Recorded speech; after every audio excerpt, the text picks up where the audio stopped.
Well, it could be a while before the storm cleanup ends in the Highland neighborhood. NBC6's Zyneria Bird spoke with family members and homeowners who say they're just thankful to be alive.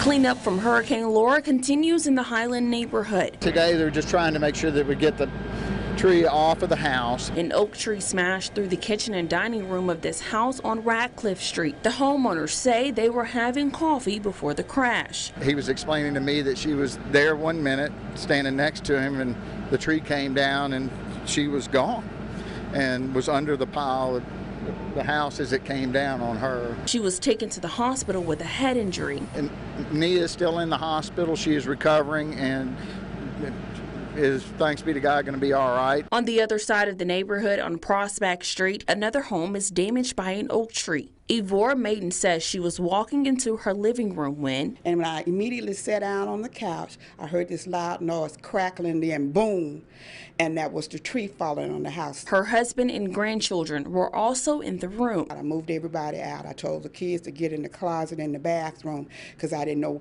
what it was. Now they're working to get their home cleaned up and tree taken off their house. I am thankful because it could have been worse.